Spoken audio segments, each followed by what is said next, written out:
Let me take you outside the borders of Ghana because German Chancellor Olaf Scholz has just returned from a trip to China that lasted 3 days. An unusually long visit, in other words, that points to the importance Germany attaches to the relationship with China. So what did Scholz achieve? DW correspondent Hans Brandt in Berlin can tell us more.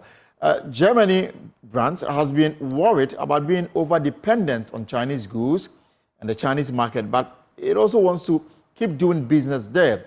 The Scholz find a new balance in this regard. Key words here are the so-called de-risking and decoupling. Germany wants to de-risk its relationship with China, in other words, to make sure that it does not enter too many risks in dependency on Chinese goods and Chinese production. At the same time, it wants to do everything to avoid decoupling, in other words, cutting ties to China. And trying to find this balance is the problem. There was a large business delegation accompanying Chancellor Scholz on his visit, and their interest clearly is to continue investing in China. They have been doing so at record levels for the past year or so. But they are also worried about China flooding the European and global market with subsidized goods such as electric vehicles and solar panels, which they feel is an imbalance in competition, in international competition. In the end, they got very few assurances from China on these matters. There was a lot of pomp and ceremony, a lot of welcoming of Scholz and so on, a lot of time invested. But the only concrete agreement that was signed was one that concerned the export of German apples to China.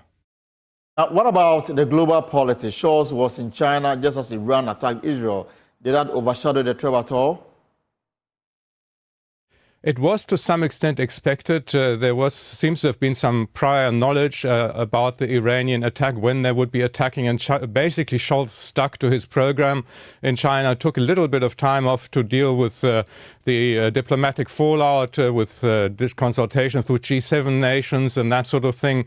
And of course, China does have some influence in the region, especially on Tehran, on Iran, and also to some extent on some Arab states. And China shared the call for avoiding escalation in that conflict, obviously supported the United Nations Security Council on that score.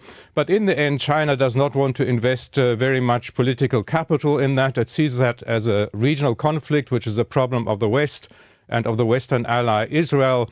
And it expects basically the West to solve the problem and not to get involved. Also, I do know that China has close ties to Russia. Germany has said it hopes China can contribute to ending the war in Ukraine. Did Scholz get any assurance on that issue from his Chinese counterparts?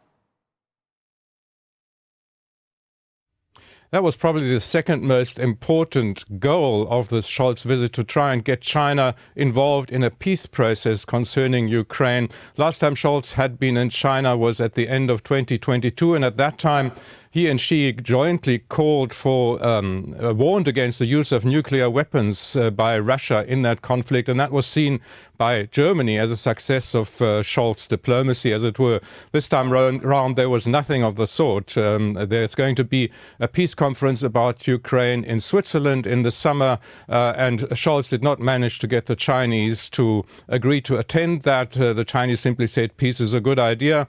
But in the end, China and Russia have an important relationship, which also concerns things such as dual-use goods, things like microchips that China exports to Russia that can also have a military use, not just a civilian use.